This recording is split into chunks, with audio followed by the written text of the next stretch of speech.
Assalamualaikum warahmatullahi wabarakatuh. Perkenalkan, saya Fandi Ahmad dengan NIM 3 digit terakhir 161 dari kelas 2025 B, Teknik Informatika. Di sini saya akan menjelaskan tentang sistem operasi. Apa itu sistem operasi? Sistem operasi atau disingkat OS adalah perangkat lunak sistem yang bertindak sebagai perantara antara pengguna dan program aplikasi dengan perangkat keras komputer. Tanpa sistem operasi, komputer hanyalah sekumpulan komponen elektronik yang terdiri dari prosesor, memori, hard disk yang tidak bisa melakukan apa-apa. Bayangkan sistem operasi sebagai nyawa atau otak pengelola dari sebuah komputer. Tujuan sistem operasi: mengelola sumber daya, menyediakan antarmuka, menjalankan program. Fungsi utama sistem operasi secara garis besar: manajemen proses, mengatur eksekusi program termasuk penjadwalan proses, pembuatan, dan penghentian proses. Manajemen memori, mengelola memori utama, RAM, melacak memori yang sedang digunakan dan oleh siapa, serta mengalokasikan memori saat program membutuhkannya. Manajemen penyimpanan file system, menyediakan struktur untuk menyimpan, memberi nama, mengakses, dan mengamankan data dalam bentuk file dan folder di hard disk atau SSD. Manajemen perangkat input-output, bertindak sebagai perantara antara software dan perangkat keras seperti keyboard, mouse, printer, dan monitor. Keamanan dan proteksi, melindungi sistem dan data dari akses yang tidak sah, serta memastikan bahwa satu program yang error tidak mengganggu program lainnya. Contoh sistem operasi seperti Windows, macOS, Linux, Android, dan iOS. Apa itu algoritma? Algoritma. Secara sederhana, algoritma adalah serangkaian langkah-langkah logis, sistematis, dan terstruktur yang digunakan untuk memecahkan suatu masalah atau mencapai tujuan tertentu. Coba bayangkan resep makanan. Untuk membuat secangkir kopi, kamu memiliki serangkaian langkah. Pertama, siapkan cangkir, kopi, gula, dan air panas. Masukkan 1 sendok kopi ke dalam cangkir. Tambahkan gula secukupnya. Tuangkan air panas ke dalam cangkir, aduk hingga rata. Urutan langkah di atas adalah algoritma untuk membuat kopi. Karakteristik algoritma yang baik. Algoritma yang baik dapat dikatakan sebagai berikut. Pertama, input memiliki masukan bisa 0 atau lebih.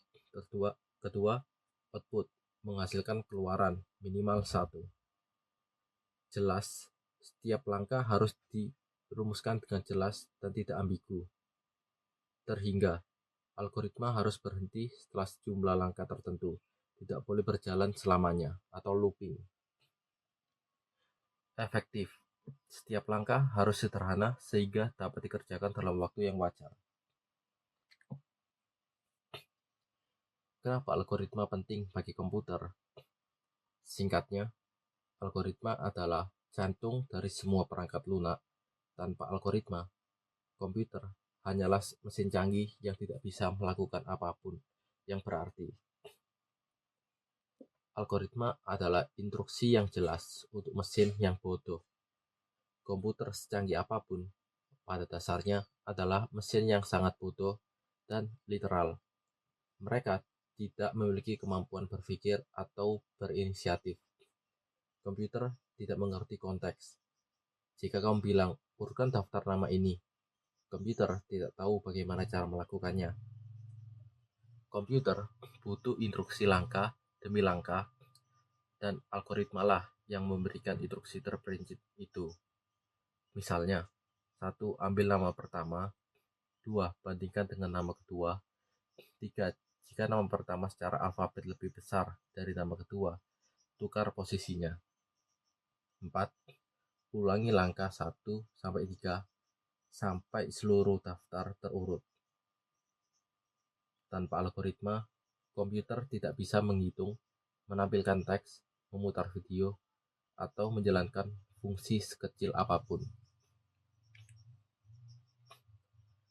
2. Algoritma menentukan efisiensi dan kecepatan performa. Ini adalah alasan yang paling sering dibahas dalam dunia komputer. Untuk masalah yang sama, bisa ada banyak algoritma berbeda. Perbedaan di antara mereka terletak pada efisiensi, yaitu seberapa cepat, waktu, dan seberapa banyak sumber daya memori yang mereka butuhkan. Bayangkan, kamu punya 1 miliar nomor telepon dan kamu ingin mencari satu nomor tertentu.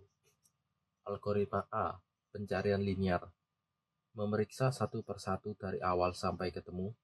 Dalam kasus terburuk, kamu harus memeriksa 1 miliar nomor.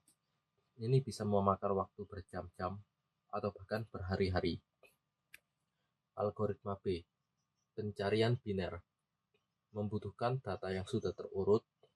Algoritma ini bekerja dengan cara membagi dua data terus-menerus. Dengan algoritma ini, dari 1 miliar data, kamu hanya perlu melakukan sekitar 30 langkah pemeriksaan untuk menemukan nomor yang dicari. Perbedaan antara berjam-jam dan 30 langkah adalah kekuatan dari algoritma yang efisien. Tanpa algoritma yang baik, Google Search tidak akan bisa memberikan hasil dalam sekejap mata. Dan aplikasi navigasi tidak akan bisa menghitung rute tercepat secara real time. Ketiga, algoritma memungkinkan otomatisasi dan kompleksitas. Algoritma memungkinkan kita untuk mengotomatiskan tugas-tugas yang rumit dan berulang. Sebuah algoritma bisa berisi jutaan langkah logis yang mengatur interaksi antara berbagai komponen dalam sistem besar. Contohnya, sistem operasi seperti Windows atau Android menjalankan algoritma penjadwalan proses seperti round robin, algoritma manajemen memori, algoritma file system, dan ribuan algoritma lainnya secara bersamaan untuk membuat komputer berfungsi. Sistem pengendali pesawat menggunakan algoritma yang sangat kompleks dan kritis untuk menjaga kestabilan pesawat, navigasi, dan komunikasi. Enkripsi data atau keamanan, algoritma seperti AES atau RSA digunakan untuk mengacak data agar tidak bisa dibaca oleh pihak yang tidak berwenang, memungkinkan transaksi online dan komunikasi rahasia terjadi dengan aman. Yang keempat, algoritma membentuk pengalaman digital kita sehari-hari. Hampir setiap interaksi kita dengan teknologi modern dimungkinkan oleh algoritma canggih. Contohnya media sosial seperti Facebook, TikTok, Instagram. Algoritma feed menentukan konten mana yang muncul di beranda kita berdasarkan riwayat interaksi kita. 2. Mesin pencari Google. Algoritma PageRank dan ribuan hariannya memutuskan urutan hasil pencarian yang paling relevan untuk pertanyaan kita. E-commerce, Shopee dan Amazon, algoritma rekomendasi untuk Anda, menyarankan produk yang mungkin kita sukai. Navigasi, seperti Google Maps, algoritma jalur terpendek, menghitung rute tercepat dengan mempertimbangkan kemacetan lalu lintas. Dan yang terakhir, kecerdasan buatan. Model AI seperti ChatGPT atau Midjourney dibangun di atas algoritma pembelajaran mesin yang sangat kompleks. Pentingnya algoritma bagi komputer. Fondasi dasar, ia adalah bahasa instruksi yang membuat komputer bisa melakukan tugas apapun. Penentu performa, ia adalah kunci untuk menyelesaikan masalah dengan cepat dan efisien, atau lambat dan boros. Perbedaan algoritma bisa berarti perbedaan antara keberhasilan dan kegagalan suatu sistem. Enabler kompleksitas, ia memungkinkan kita membangun dan mengelola sistem yang sangat rumit, dari OS hingga AI. Inti dari inovasi, algoritma adalah otak di balik semua aplikasi pintar dan layanan digital yang kita gunakan setiap hari. Algoritma round robin. Round robin atau RR adalah algoritma penjadwalan CPU scheduling algorithm yang termasuk dalam kategori preemptive scheduling. Algoritma ini dirancang khusus untuk sistem time sharing di mana banyak pengguna atau banyak proses harus berbagi waktu CPU secara bergantian. Karakteristik paling menonjol dari algoritma ini adalah keadilan atau fairness. Setiap proses yang siap dijalankan akan mendapatkan alokasi waktu CPU yang sama tanpa memandang prioritas, ukuran, atau jenis prosesnya. Waktu yang sama ini disebut sebagai kuantum waktu atau time slice. Analogi, bayangkan sebuah antrean di kasir yang melayani pelanggan secara bergiliran. Setiap pelanggan hanya boleh dilayani selama, misalnya, 1 menit. Jika belanjaannya belum selesai dihitung dalam 1 menit, ia harus mengantri lagi di belakang, dan kasir akan melayani pelanggan berikutnya. Begitu seterusnya, terus berulang. Dalam round robin, konsep ini diterapkan pada proses-proses yang menunggu untuk dieksekusi oleh CPU. Komponen utama. Pertama, antrian siap. Semua proses yang siap dijalankan ditempatkan dalam sebuah antrian melingkar atau circular queue. Kedua, kuantum waktu atau time slice. Ini adalah komponen paling kritis. Time quantum adalah jumlah waktu tetap yang diberikan kepada setiap proses untuk menggunakan CPU. Biasanya berkisar antara 10 hingga 100 milidetik. Dispatcher, sebuah modul dalam sistem operasi yang bertugas memberikan kontrol CPU kepada proses yang dipilih oleh penjadwal. Dalam RR, dispatcher juga bertugas memulai timer untuk menghitung kuantum waktu. Cara kerja algoritma. Pertama, inisialisasi. Semua proses yang baru datang ditempatkan di akhir antrian atau ready queue. Kedua, seleksi. Penjadwalan CPU mengambil proses yang berada di paling depan antrian siap. Ketiga, eksekusi. Proses tersebut kemudian dieksekusi oleh CPU. Sebuah timer diatur untuk menghabiskan waktu selama 1 time quantum. Keempat, interupsi dan penjadwalan ulang. Skenario A, proses selesai. Jika proses membutuhkan waktu CPU kurang dari atau sama dengan time quantum, proses akan melepaskan CPU secara sukarela setelah selesai. Penjadwal kemudian akan mengambil proses berikutnya dari antrian siap. Skenario B, kuantum habis. Jika proses membutuhkan waktu CPU lebih dari time quantum, timer akan berbunyi interupsi saat kuantum habis. Ini memaksa proses untuk berhenti sejenak, preempted. Kelima, kembali ke antrian. Proses yang di-preempt atau belum selesai tersebut kemudian ditempatkan kembali di paling belakang antrian siap. Keenam, ulangi langkah 2 hingga 5 terus diulang. CPU berputar melayani setiap proses secara bergiliran. Studi kasus. Misalkan terdapat 4 proses, P1, P2, P3, P4. Dengan waktu kedatangan arrival time yang berbeda dan waktu yang dibutuhkan CPU sebagai berikut. Langkah-langkah perhitungan. Pertama, waktu 0 hingga 2 milisecond antrian awal P1 ARR 0/5. CPU menjalankan P1 setelah 2 milisecond, sisa bars P1 sama dengan 3 milisecond. Karena kuantum habis, P1 di-preempt, P1 diletakkan di akhir antrian. Antrian sekarang P2 datang di waktu 1 bars 3. Kedua, waktu 2-4 milisecond. Antrean P2, P1. CPU menjalankan P2, P2 datang di waktu 1, dan sekarang sudah waktu 2.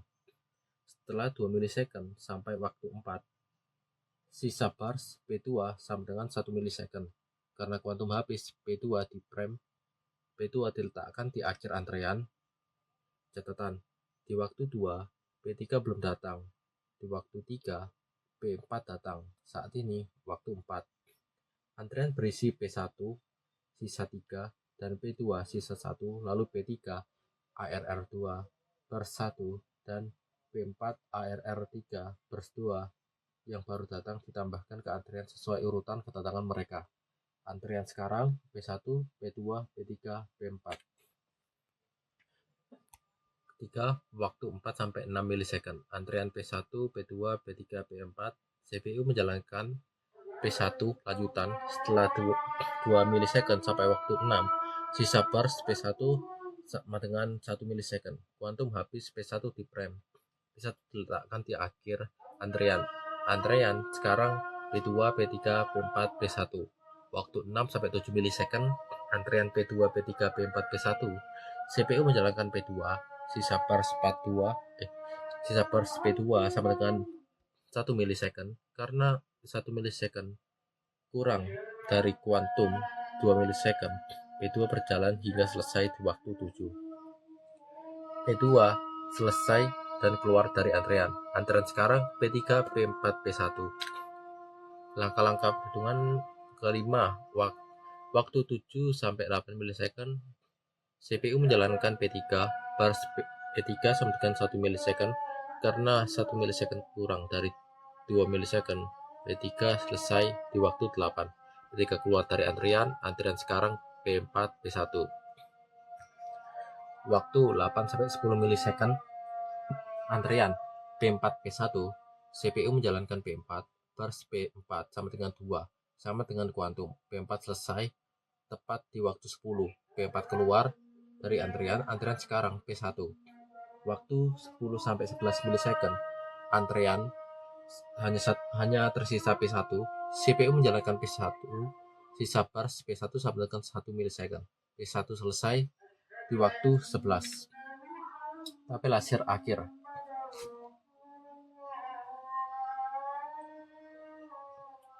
Contoh implementasi dalam kehidupan atau teknologi. Algoritma round robin sangat umum ditemukan dalam berbagai aspek teknologi dan bahkan kehidupan sehari-hari. Berikut beberapa contohnya. 1. Sistem operasi komputer. Teknologi paling umum. Implementasi sistem operasi modern seperti Linux, Windows, dan macOS menggunakan variasi dari round robin untuk menangani banyak proses sekaligus. Misalnya, Anda membuka browser, Microsoft Word, Spotify, dan antivirus secara bersamaan. Sistem operasi akan menggunakan algoritma round robin untuk memberikan giliran CPU kepada setiap aplikasi ini dalam waktu kuantum yang sangat singkat, misalnya puluhan milidetik. Karena pergantiannya sangat cepat, Anda merasa semua aplikasi berjalan secara simultan, padahal sebenarnya CPU bergantian melayani mereka. Tanpa round robin, satu aplikasi yang membutuhkan kompilasi berat bisa membekukan aplikasi lainnya karena memonopoli CPU. Kedua, server dan load balancer. Teknologi jaringan.